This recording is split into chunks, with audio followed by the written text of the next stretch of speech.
Sup, y'all? Welcome back to Saved by the Code, where I discuss technologies rooted in computer code with the ability to save us from the corrupt fiat money regime. My name is Perry, and let's go. Got so much juice for you today. I don't even know if I'll get through all these stories. There's just always so much going on in this market. But I'll do my best to get through them and provide you with hopefully some information that you were not previously aware of. That is the goal of this show every day, is to provide you with, number one, is hope in this very hopeless world, but that hope is in the form of Bitcoin, mostly, and cryptocurrencies. However, mostly Bitcoin, and education. Hopefully you take something away from these shows. But enough of that. Let's just get going here. First story I got for you today is in regards to Goldman Sachs and Microsoft are apparently quietly using AI to lay the groundwork for the next Bitcoin, Ethereum, and crypto price bull run. Apparently, they're trying to develop their own blockchain, is what I gathered from this, and it won't be an actual blockchain. They're just going to say it's a blockchain, even though it's not, because a blockchain should be sufficiently decentralized and should not have centralized control, which is pretty much what Goldman Sachs' business model is, centralization. And that's what banks are. That's what they do. They control everything, and that's what centralization does. Not at all what a blockchain does. And I mean, this is a Forbes article, so they don't mention decentralization one time. They just say blockchain, yeah. You know, it's a buzzword. People be like, oh, Microsoft and Goldman Sachs, you see that? They're getting into blockchain. Oh, yeah. It's like, come on.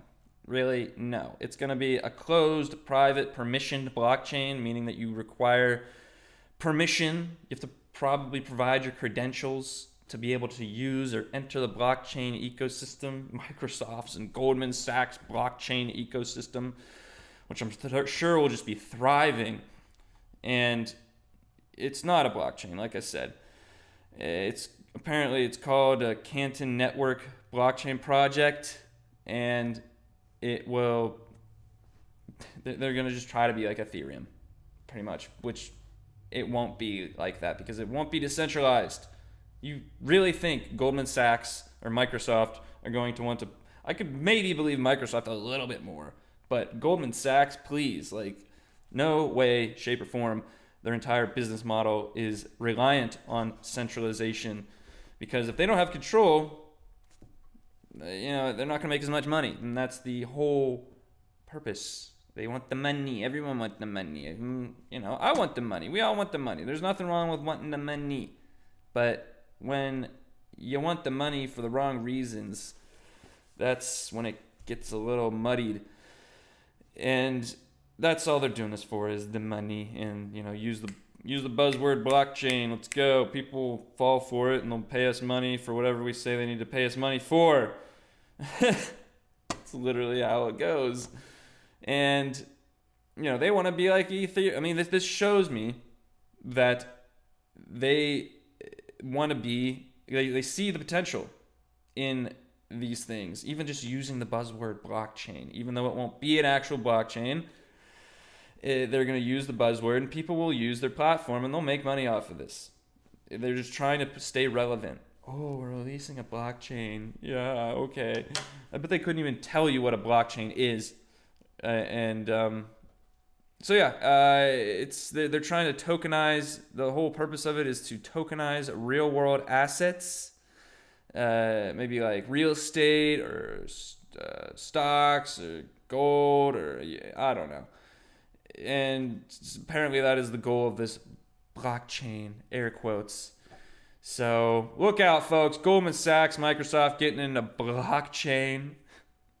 I love the title of this article. Goldman Sachs and Microsoft are quietly using AI to lay the groundwork for the next Bitcoin, Ethereum, and crypto price bull run. Laying the groundwork. Oh, if it wasn't for them laying this groundwork, I don't think we'd ever see another bull run. So yeah, we got our buddies over at Goldman and Microsoft getting into blockchain. All right.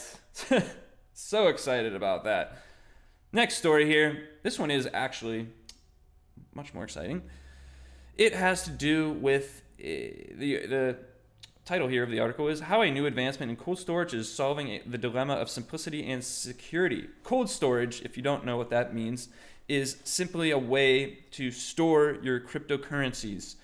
It puts you in full control instead of what's termed hot storage or warm storage, is where you relinquish control of your cryptocurrencies to a third party, such as a cryptocurrency exchange. They're holding your crypto for you. It's the same exact thing as you putting your money into a bank. That's what warm storage would be in crypto. It's you putting your Bitcoin in the hands of someone else where you don't control it, and that completely goes against the ethos of Bitcoin and cryptocurrency and pretty much defeats the entire purpose of it. So cold storage is the opposite of that, where you are in full control of your cryptocurrency, your money, your Bitcoin, not in the hands of someone else. You control it. It's on usually a physical device. Well, it is always a physical device, not usually. And it puts you in full control. You are your own bank at that point. And so apparently there's a new cold storage mechanism being released, or maybe it's already out. And they're also called hardware wallets. And they provide you with the utmost security and peace of mind because you're in control of your money, not the bank. I've said this many times in the show. When you put your money into a bank, it's not yours anymore. Bye-bye. Not yours. You may think it's yours, and a lot of people do think it's theirs. However, it's not. And the bank takes your money and creates other money out of thin air from it and lends it out and makes money off of your money and then gives you the dust particle of the profits that they made, which are referred to as interest rates, which I've seen apparently banks are offering much higher interest rates to get you to keep your money into the bank because so many people are taking their money out of the bank because they don't trust them anymore. Why would you? How many times do you need to get punched in the face, stuff thrown at your house, your wife called names by your neighbor for you to not invite him over for dinner anymore? You know, get what I'm saying? It's pretty much, the bank is the rude neighbor. Yep, okay. It just happens so many times. Like how long are people going to tolerate this stuff? Because, we don't have to anymore. That's the thing. We have these alternatives called cryptocurrencies, called Bitcoin. We didn't have those before. We had gold. Oh, gold. Oh, so it's great. It's gold. Gold is good. I'm not hating on gold. Like I've said many times, it's just antiquated, out of date. We need Bitcoin. And so this is the new cold storage wallet on the block. And let's see here. We're going to further create additional ways to back up your. With this cold storage mechanism that's recently come out, users can store backups onto 2 or more cards that have the same security as the original, but with independent passwords. So you have multiple physical cards apparently that are protected by different passwords. So if you forget your password, you can reset it using another linked card instead of frantically searching for those 12 words you forgot to write down. In fact, it says here, you don't need to worry about your seed phrase at all. Tangent eliminates the need to control your seed phrase storage, keeping it safe and giving you peace of mind. Do they store your keys? I want to know that. A seed phrase, if you don't know what I said in that last sentence, is a series of words, basically random words, 12 to 24 words that you'll write down on a piece of paper, and they are what allow you to access. It is the last resort for you to access your Bitcoin whenever you store it in this fashion, where you're, like I mentioned, this is cold storage, where you are in full control of your Bitcoin, your cryptocurrency, your money on a physical hardware device. Looks like a little USB stick. Some of them have screens, some are bigger, some are smaller. They come in all different shapes and sizes.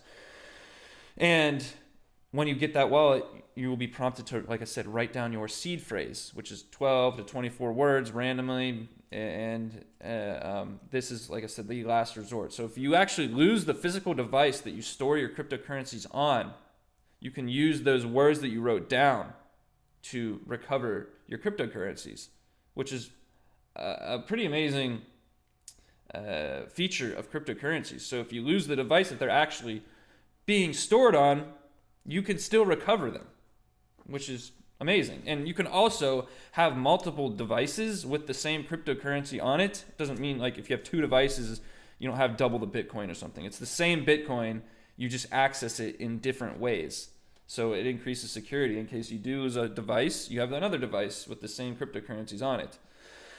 So that's another way to do it. But like I said, the seed phrase is your last resort that you physically write down on a piece of paper, and you must store very safely. Like it's like a bar of gold. You should treat it in that fashion. So, so apparently this is another cold storage mechanism, and it's called Tangent Wallet. And let's see here. This ensures that you always have a genuine composite, superior key management. Start, there's no need to worry about writing it down. Yeah, so apparently Tangent doesn't use seed phrases. This cold storage technique I'm talking about here. Tangent bring cryptos and the modern further by removing. Yeah, it doesn't go into much detail on how you don't need a seed phrase here. However, apparently they've solved that problem, which I didn't think was a massive problem in the first place. It was very easy. You literally just write down 12 words and you store them somewhere. But, I could see how that could be a little shaky. However, it doesn't say in this article how they solved that, really. I mean, it does say that they use the cards, 2 more cards that have the same security as the original. I wonder if Tangent, the company that released this, holds your seed phrase, because that would not be good. You don't need that. You want to be, the whole purpose of cold storage is that you are in control of all your passwords, of your seed phrases, everything. And with that comes great responsibility. If you lose that stuff, your money's gone. It is. There's no assurances. However, the trade-off is you get freedom and unconfiscatability. No one can take your money from you if you take full responsibility. I always say, with great financial freedom comes great responsibility. And that's exactly what Bitcoin and cryptocurrencies do for you. They allow you to be in full control of your money, thus be free, thus be immune to confiscation, which has happened over the years. Back in the 30s when whatever his name was, FDR or something, I think, made people turn in their gold. I don't know why you would actually comply with that, but people, they were like, give us your gold, so it can happen. Confiscation happens, but if you store your cryptocurrencies properly, that cannot happen. It's incredible, especially in these times. That's so important. That's so important. Unconfiscatability, an amazing feature of Bitcoin and cryptocurrencies. All right. Cold storage, very important. You should always store your cryptocurrencies properly. All right. Next story here. We got titled Bitcoin. HODLing is the norm for investors. HODLing means holding, meaning not selling. HODL, H-O-D-L, is a fun term used in crypto. Someone misspelled hold on a forum or something, and they spelled it H-O-D-L, and it's forever held. The term has forever held, and it supposedly stands for hold on for dear life. All right, enough of that. That's what HODL means. HODLing is the norm for investors in the Bitcoin world. It says here, due to the absence of volatility in either direction, the Bitcoin market has witnessed significantly low on-chain volume. Yeah, I mean, Bitcoin's price has just been flat for the past month or so. Just sitting at $27,000, $28,000. No one's selling, though. Who wants to sell right now? Why would you sell your Bitcoin? I get it. People, there's different circumstances. People may need to sell their Bitcoin from one reason or another. But the majority of people are not touching their Bitcoin. They're like, this thing's going to 100K plus. Like, why would I sell at 27,000? That's just silly. Because it's not if Bitcoin goes to 100,000. It is when it goes to $100,000. And this will happen in the next year or two. Mark my words. Not financial advice. You make your own investment decisions. But that is my prediction of the future. It will be on the day of July 23rd, 2024 is when Bitcoin will be at $100,000. No, I'm just kidding. Actually, I think around December, Christmas time, people get all happy, and Thanksgiving and Christmas time are like historical times where Bitcoin's prices reached all-time highs, except for 2018 maybe. where it crashed all the way to $3,000. Back in the $3,000 days. Oh my goodness. All right, but yeah, so people aren't selling their Bitcoin. It says here, hold on for dear life. Glassnode, which is a data aggregator, they collect data of Bitcoin and other cryptocurrencies. Glassnode noted a considerable decline in the transfer volume settled on the Bitcoin network.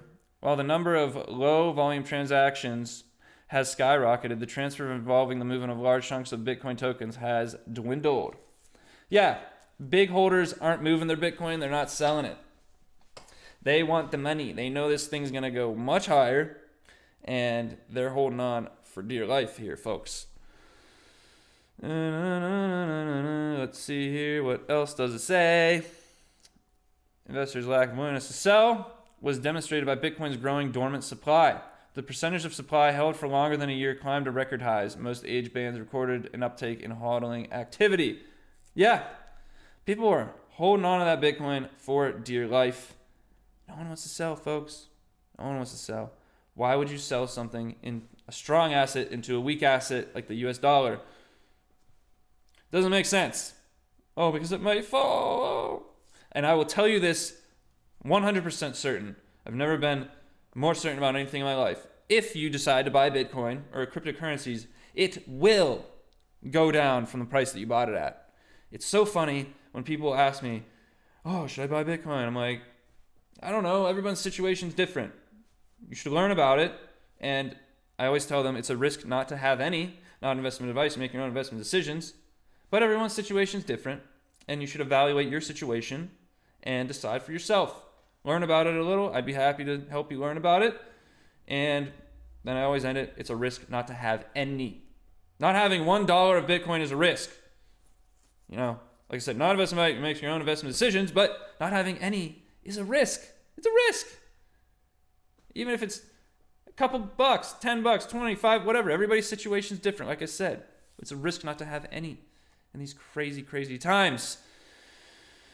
And so, yeah, I lost my train of thought. But no one's selling Bitcoin. People want to hold on to it in this crazy, crazy world we live in because it is one of the strongest assets, best performing assets, wealth protectors right now in this crazy, crazy, mad world that we live in. So, and I mean, these people saying that Bitcoin has no use case, it's trash, it's garbage, incredibly intellectually dishonest. I don't believe these people are stupid. I don't. You know, the Warren Buffetts, you know, other people saying Bitcoin's trash, it's garbage, They got the positions that they're in because they're smart in some way, shape, or form. You know, maybe they're rotten, evil people. They did nasty things, but they did what they had to do to get where they are. They made their money for a reason. And now people will listen to them, whatever they say, because they have a lot of money. If they were saying the same stuff and they had 10 bucks in their bank account, no one would listen to them. But because they have a ton of money, they're apparently smart. And they are.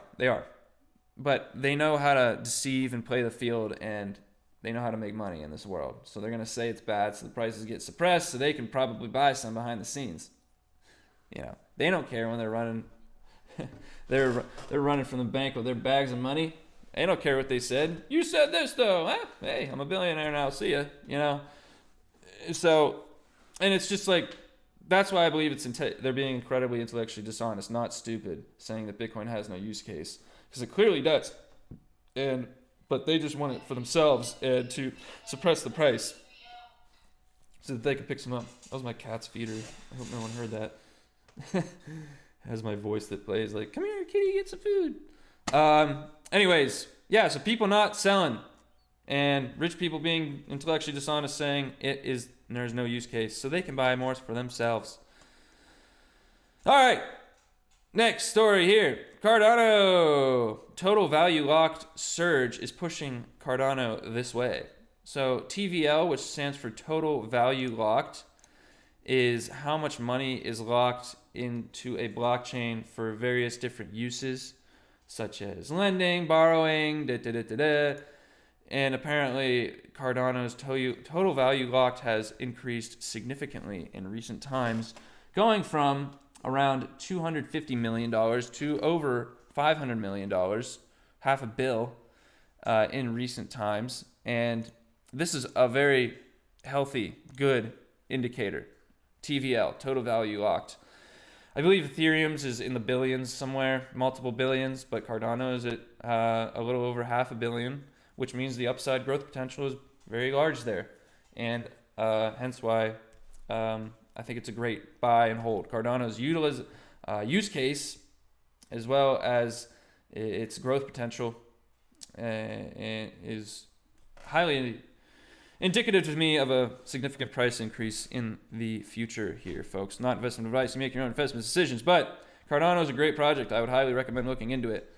I like their science-based approach to blockchain technology. Let's see here. A moment of celebration. What's it say here? Data from the intelligence platform, DeFi Llama. I love the names of these platforms. Some of them are really funny. Stated that as of May 23rd, ADA's total value lock stood at, wait a second, let's see here. What does that say? 160 million. Why does this chart say something else? 160 million. Oh, sorry. 500 million ADA. Oh, okay. It's not at $500 million. It's $500 million ADA. Excuse me, the Cardano, the cryptocurrency of the Cardano network. And that is a 5% increase, which is significant because it has been relatively depressed for, but the interest in the growth of Cardano that I've been seeing over the past 6 months, 8 months has been a force to be reckoned with, as well as the updates that they've been pushing. They just released a scaling solution recently called Hydra, and it's to scale Cardano significantly and allow more transaction throughput. And the amount of developers, the amount of money flowing into the ecosystem, and the updates that they're pushing constantly, I foresee this coin going to quite high prices in the coming years. Currently, it's sitting at around 40 cents or so. It hurts to see. However, I have full confidence that this coin will regain the prices that it previously was at, which was around $3, and surpass it, going upwards of $10, I believe, in the coming years, in the next crazy, crazy bull run we see. And the funny thing is about crypto, the wild thing is, that I've observed, is that a coin doesn't even need to have a use case. It doesn't even need to have potential, none of that crap, anything. It doesn't even need to have fundamentals. It need to have what's called pumpamentals, is a term I've heard thrown around. And pumpamentals are just the ability for the coin's price to go up. Just as we've seen with coins like Dogecoin, with coins like Pepe. Pepe coin is a coin that got released, it was like April 18th, so like a month ago, and it went in a week. It made people so much silly money, it was insane. And it rocketed from nothing up to almost $1 billion market cap in a week. A week! People made, off of $200, made millions. And it is not, I'm not even kidding you. This happened last month. And it has no use case. Nothing. It is what's called a meme coin. It has a picture of a frog, and it's just a joke. People love them, though, for some reason. But finding those is so insanely difficult. Who would have ever thought to put money into Pepe coin? I mean, it is a popular meme, but buying that when it's like nothing. But that's the thing, though. The risk is minimal, and the upside is massive. You could have put $200 in and turned it into, even if your $200 turned into $10,000, like that's amazing. This turned into millions for some people. And so I'm even entertaining throwing a couple $100s at some of these coins and seeing if they pop. And because it happens. It's like hitting the lottery, but it happens. I mean, you could even put $50 in and have made a couple 100,000. It's insane. You know, because the coin supplies of these things are ridiculous. I think for Pepe coin, there's 420 trillion, 690 billion coins. 420, 69, just to add to the joke. That's what these meme coins are. That's how serious they are about their jokes. Even the coin supply is a joke. 420 trillion, 690 billion coins. So if you buy $50 worth, you get like 100 million coins or something. It's ridiculous. But that literally happened. And so a coin doesn't even need to have a use case to surge in value. But if it does have a use case, fundamentals and pumpamentals, like Cardano has, like many coins have, Ethereum has great fundamentals, but it's already gone to the moon. But you can still make a lot of money off of it. Same with Cardano. It's high up there, but you can still make a lot of money. But it has a use case as well. So fundamentals in combination with pumpamentals are great, but a coin doesn't even need to have fundamentals to pump. It's crazy. Just as we've seen, like I said, with Dogecoin, with Shiba Inu, with Pepe Coin. They're jokes, and that's happened a lot. It's just hard to get them. All right, to find them. It's like winning the lottery, literally. But the upside's massive. Like I said, you could put $50 in, $100. I'm gonna start. I'm doing that. I'm gonna throw $50 at some coins, maybe even 25 at like 4 coins. You just never know. It's nuts. And new coins are coming out every day. Everyone wants their next coin to be the next meme coin. All right, I gotta get going here. I got so much juice for you that I haven't given to you. All right, Bitcoin traders, read this before you lose confidence. That is the headline of this article. I have not lost any confidence in Bitcoin. The average person, though, I'm sure has, because Bitcoin isn't going up forever. It went from 16,000 to 30, and then it's down to 27. It's over. Oh, so no. Bitcoin's fundamentals are stronger than ever. They keep getting stronger every single day. It's incredible to see how Bitcoin has survived this long. I mean, imagine the early days. Like, this is nothing right now. All this regulatory crackdown and this and that. Oh my gosh. And everything's fine. Bitcoin is still Bitcoining, chugging along, pumping out blocks every 10 minutes. The mining network is as robust and massive as ever and growing every single day. The venture capital interest in it is huge. Interest in Bitcoin in general is massive. And at these prices, and it will continue to increase. We are perfectly fine, well on track for Bitcoin to go over $100,000 in the next year or two, especially in the environment that we're exposed to, this financial environment, just the global environment, not just the financial, just everything. It is a perfect environment for Bitcoin to thrive, cryptocurrencies to thrive. Unfortunately, it thrives in times where the world is burning. However, we didn't make the rules, we just provided a solution to it. But apparently, this article is going to quell our worries. Did I use that word right? Quell? Soften our worries? Isn't that what it means? Anyways, quell. Let's learn something. That's what you're going to learn today. What does quell mean? Quell. I think I used it right. To put down forcibly, suppress, to pacify, to quiet. I did use it right. Woo! All right. This Bitcoin might be in the early stages of the next bull market. This is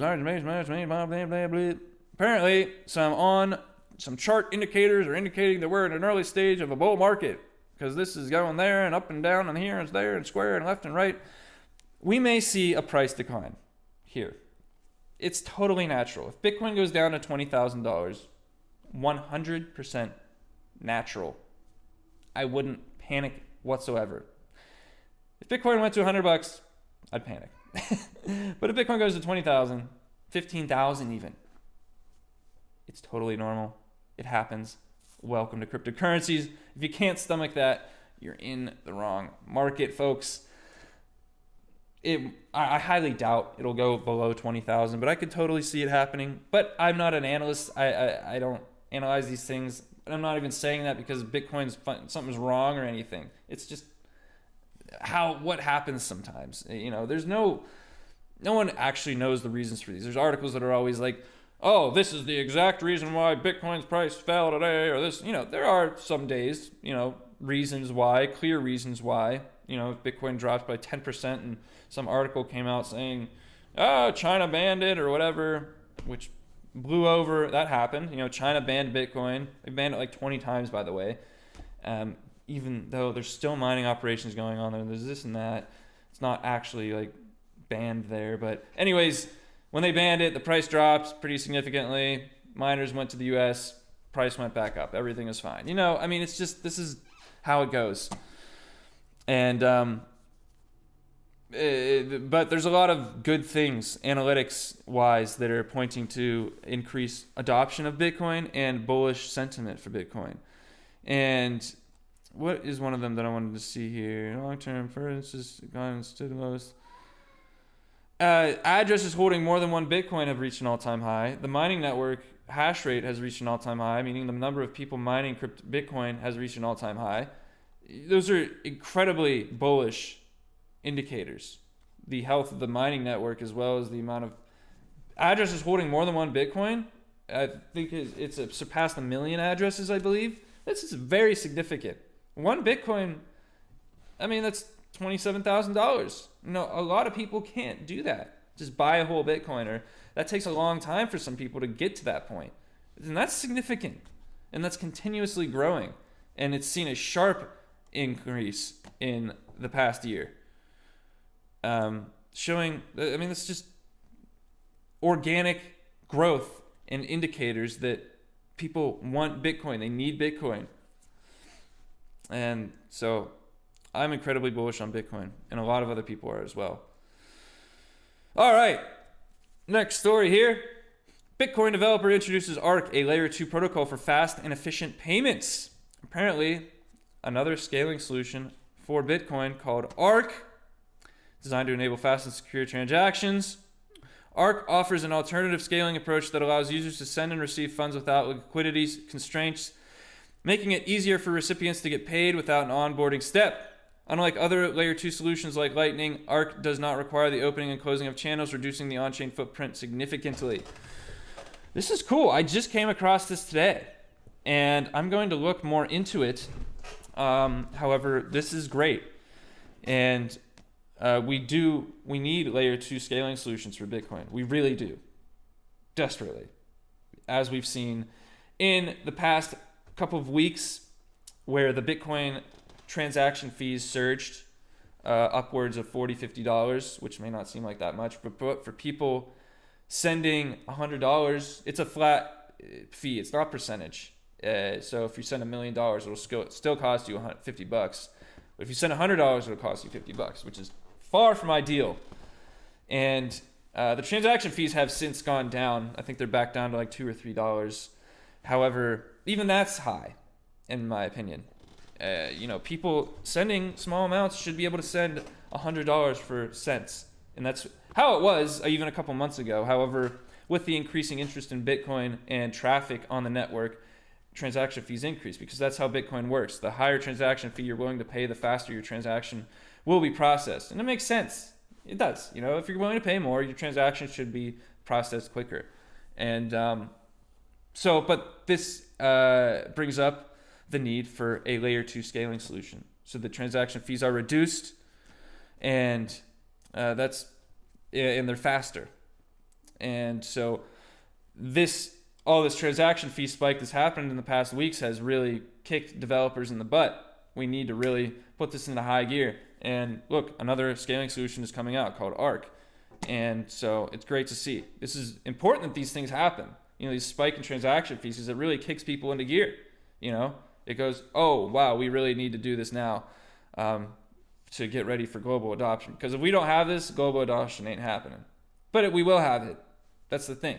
It's a very, at the center of the Bitcoin community is layer 2 scaling solutions, as well as for every other blockchain. Because scaling decentralized computing networks is incredibly difficult.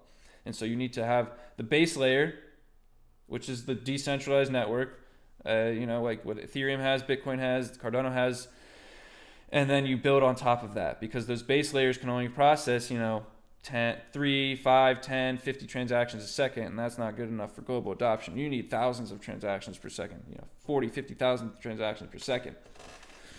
And so this is this ARC scaling solution is a new one. And it has a little chart here. It says, do user with ARC, do users have full custody of their funds? ARC says yes. Non-unorthodox scalability. How much do you need to pollute on-chain? Privacy, onboarding. It looks pretty amazing, but this is the first time I've read about it, and I'm going to look much more into it. But apparently, ARC is another layer 2 scaling solution on top of Bitcoin that will help it lower fees and make it quicker. And like I've said many times in my last videos, but I will reiterate it because repeating things is how people learn. What a layer 2 scaling solution does is it offloads transactions from the base layer. So there's the layer 1 Bitcoin blockchain, 3 transactions a second that you don't want to touch because it works so well. It's extremely secure, extremely decentralized, and you don't want to touch that. It's beautiful, it's pretty, it's shiny, don't touch that. Build a second layer on top of that. Okay? And this can process many more transactions a second. It lowers fees, however you make the trade-off of a little less decentralization. There's always going to be a trade-off. However, and then you do all the transactions on the layer 2, and then you settle them all in one batch transaction. So the net of all those transactions in one batch transaction on the base layer, layer 1 Bitcoin blockchain layer, or whatever blockchain you're trying to scale.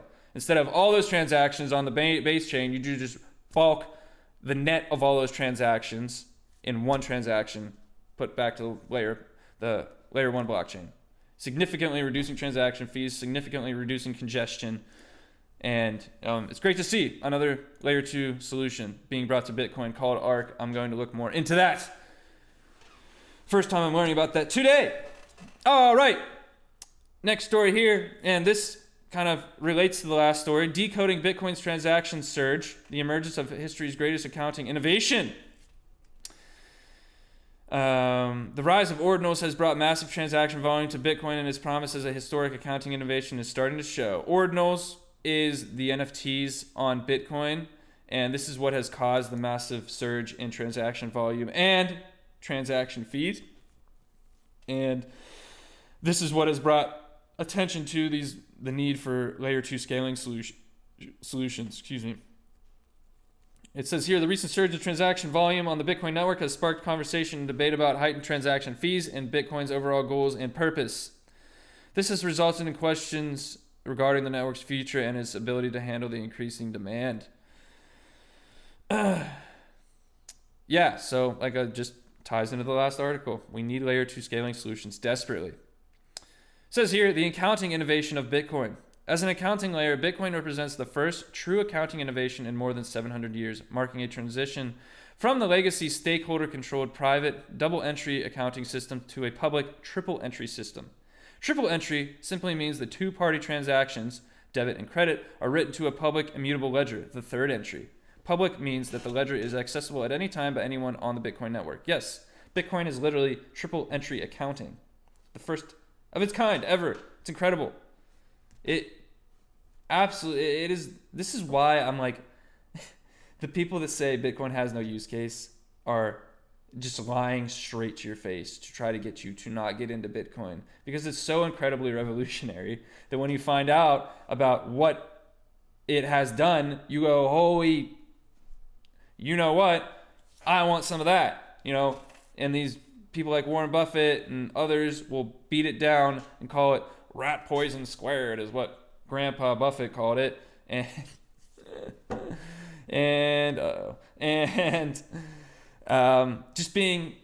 just lying and being very intellectually dishonest. I don't think he's dumb. He's just saying that so that people don't get in it, because he knows how many people listen to him. He does. And a decentralized triple entry accounting system is incredibly revolutionary. How Bitcoin solved the Byzantine generals problem. I mentioned that in my video about how what is Bitcoin. I'll just briefly mention it again. The Byzantine generals problem is a problem that was not solved until Bitcoin. Bitcoin solved this problem in computer science. And basically it's just being able to reach consensus in a decentralized and distributed computing network without knowing anybody, without trusting anybody. Bitcoin solved it elegantly. But anyways, and the triple entry accounting system. And it's amazing. It says here, the accounting innovation here is simply the removal of stakeholders, humans, in exchange for machines, aka servers and nodes, that run difficulty-adjusted proof of work. Bitcoin uses proof of work to substantiate the entries instead of relying on stakeholders who may be biased or incentivized to commit fraud or manipulate the ledgers. This means that the miners and nodes control the network in an unbiased, free from manipulation environment, not humans. Yeah, it's amazing. Bitcoin is incredible, and it's solved problems that were thought to not be solvable, or at least not for the foreseeable future. But it solved it. Like, boom, done. Yeah, it's amazing. And like I said, for anybody to say that Bitcoin has no use case, some people may be actually dumb. Maybe they are. But others are just being intellectually dishonest and lying to you, trying to get you to not get into Bitcoin. And yeah, just amazing to see. You know, how far Bitcoin's come and how it is changing. It is changing the world, and it has changed the world. What's it say here? Ordinals are just the beginning. Like I said, ordinals are the NFTs on top of Bitcoin. And I think NFTs have a use case. They do. Some Bitcoiners say that they don't. Some real hardcore, they're called maximalists.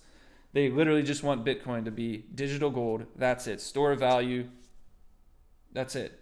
Send money cross-border, no permission, no banks, all that. But NFTs are emerging as something, I thought they were stupid and silly at first, and they obviously, people want them, people demand them, people like them. The market is speaking to us, it's screaming to us, because the NFTs on Bitcoin have attracted billions of dollars. We've seen transaction fees spike, so there's a massive demand for it. It has solved the problem of the block reward going to zero in the year 2140. The block reward being what miners get paid for mining Bitcoin. It will go to zero by the year 2140, because every 4 years this gets cut in half, and by 2140 it will be zero. And so what will they be paid in? It's believed that transaction fees will pay these miners whenever the block reward is zero. And it was speculated, how is this going to happen? You know, are there going to be enough transaction fees? This could affect the security of the Bitcoin network. Just got solved by Bitcoin NFTs, because the transaction fees have, for the first time since 2017, surpassed the block reward. Literally. That's huge. That's massive. And so this problem has been solved, the zero block reward in 2140. And so keeping the NFTs on Bitcoin, I think, is important. I've come to that conclusion. I was a little skeptical at first, but I think they should stay. I do. The miners want them, I'm sure. They're making a lot of money. The market wants it, obviously. The only people that don't want it is the Bitcoin maximalists, who think Bitcoin is just digital gold and nothing else. I don't think so. It's a computer. It's programmable money. NFTs, they're part of that.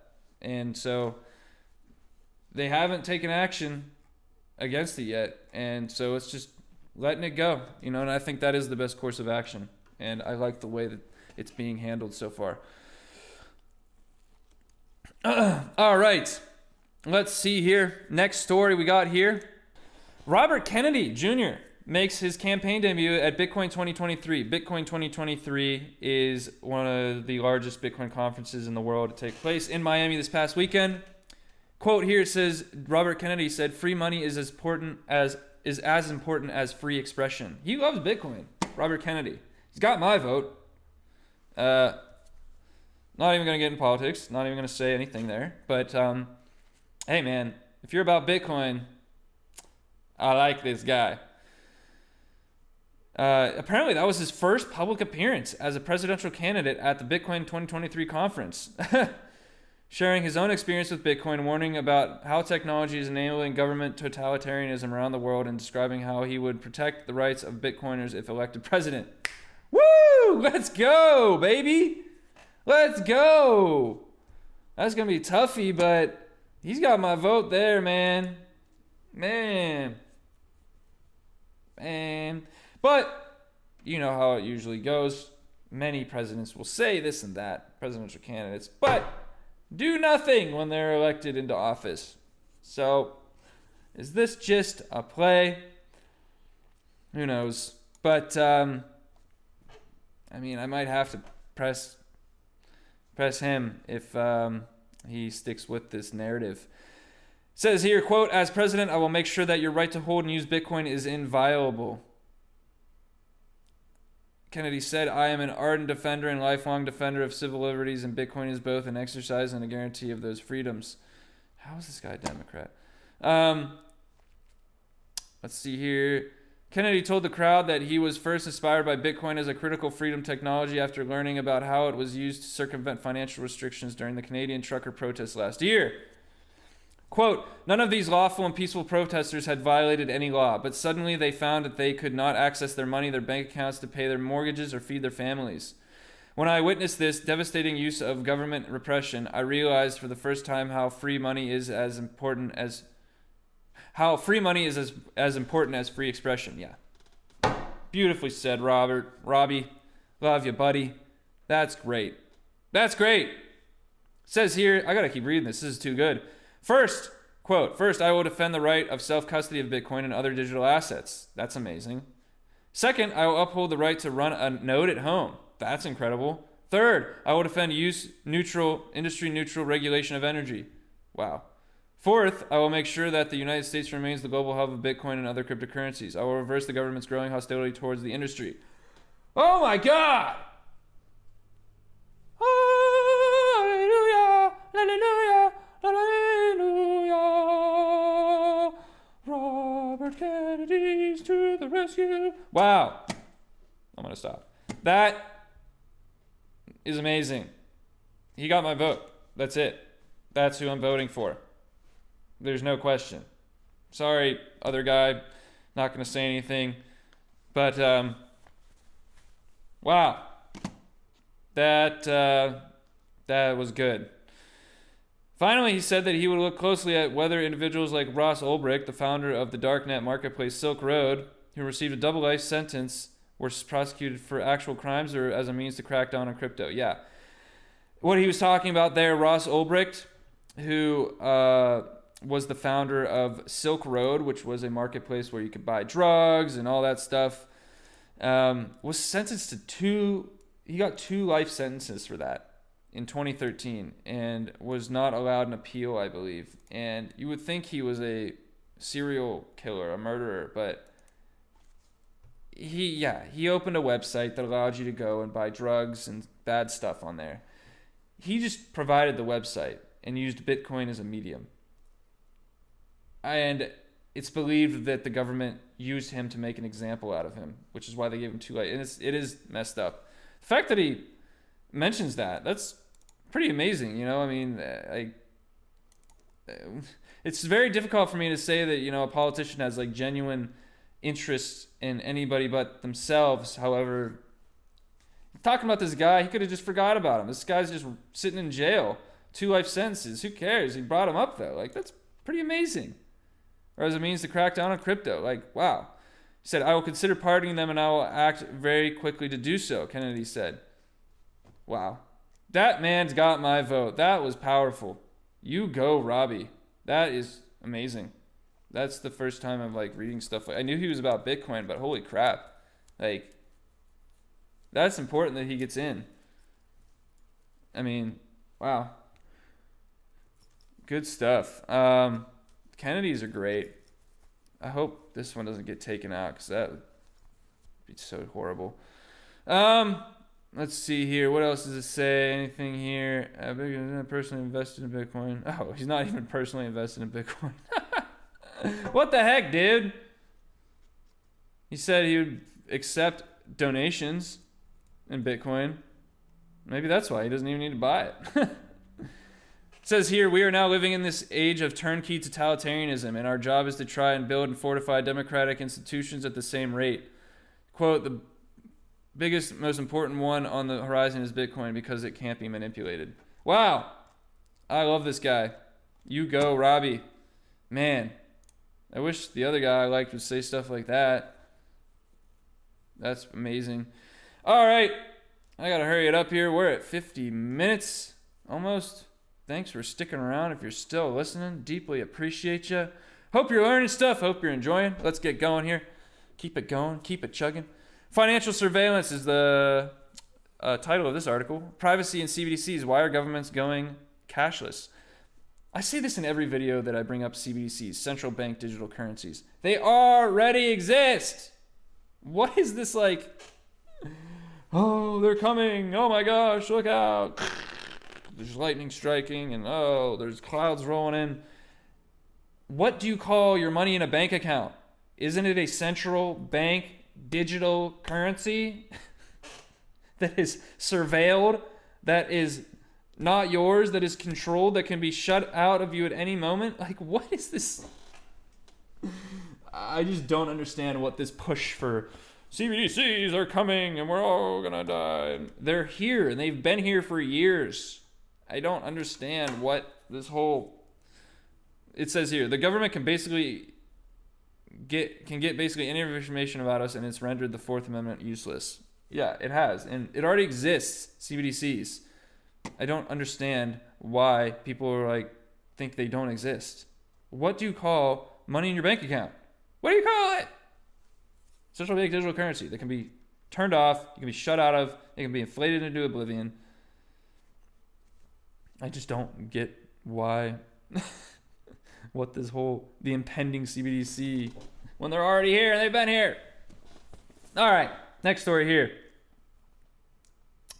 What's it say here? The IMF optimism in Central African Republic despite Bitcoin adoption. IMF stands for the International Monetary Fund, one of the worst criminal organizations on the entire planet. And let's see here. What's it say? The Central African Republic has received optimism from the International Monetary Fund 1 year since it's adopted Bitcoin. The IMF's positive outlook reflects the country's economic prospects and the impact of embracing the leading cryptocurrency. Huh. Look at that. It indicates a rebound in real gross domestic product. Gross. Ew. Who came up with that term? Real gross domestic product. Sorry. Growth to 2.2%. Attributed to factors such as base effect and policy adjustments leading to enhanced fuel supply. The IMF also anticipates an average inflation rate of 6.3%. That's horrible, but that's not bad relatively speaking. Yeah, places like this, Africa, are going to go from like the third world to the first. They're just going to quantum leap, I believe. You know, it's just going to be like, you know, a complete lack of infrastructure and banking and all those things that we have here in the, not the first world, it's the clown world. I don't call it the first world. We live in the clown world. In the clown world. And it's going to be because of things like blockchain and Bitcoin that will catapult them into a future where Bitcoin and blockchain is at the center of their societies. Unlike places like the United States, which are stamping their feet in the corner. I don't want blockchain. I don't want Bitcoin. I want my US dollar. You know, like they always do. And will continue to do so until maybe someone like Kennedy gets in or the other guy that I don't know if I can say. No. But yeah, places like Africa, which is a focus for projects like Cardano, which I think is a very smart move because they so desperately, we desperately need Bitcoin in the United States. They need Bitcoin to live, to eat, to drink water. They need things like cryptocurrencies because their currencies get absolutely decimated. They can't even, they use cell phone minutes as currency over there. That's how bad it is. So these places need cryptocurrencies, things that aren't going to be inflated into oblivion. Sure, maybe the prices are volatile right now. However, in the long term, these things will stabilize when more money enters. That's just how it works, you know? How are you going to go from $0 to $1 million per Bitcoin without any volatility? It's not possible. It doesn't happen. And it's incredible to me how the traditional financial world bashes, or any mainstream media outlet bashes cryptocurrencies. They're so volatile. It's so incredible, the double standard that we live in this world. Mind-boggling. You want to talk about volatility? Look at the internet craze. Look at Amazon stock. Look at Apple stock in the early days. Ridiculous volatility. It went up straight up and then crashed 90%. And then went up over the course of the next 10, 20 years. Like, get out of here. Like, it's amazing how people will just believe it and they just like don't do any further thinking or research. Like, Bitcoin's volatile, it's bad, blah. And so is your stocks. Like, there's scams in crypto, blah. So are there in the stock market. So is the entire banking system. Scam. The whole thing. Scam. Bitcoin, crypto scam, it's volatile. Bitcoin uses energy, blah. So do banks. So do refrigerators. So do game systems. Hey. All right, I got through like half. But yeah, you know what I mean? It's just incredible. The double standards that exist in this world today are mind-bogglingly, dizzyingly ridiculous. Sifting through it is like dizzying. It's crazy. And you just learn to. You're just like, oh, well, you know, it's just another day in the mad world that we all live in. All right. I'm not going to take this on any longer. I don't want to go over an hour for these videos. I feel like it's just, people won't listen to them. Well, I guess I got 3 minutes here. All right. Millions worth of Bitcoin and Tether used to pay Chinese companies involved in fentanyl crisis. Yeah. Bad. Oh, no. Bitcoin bad. Used to pay Chinese fentanyl crisis.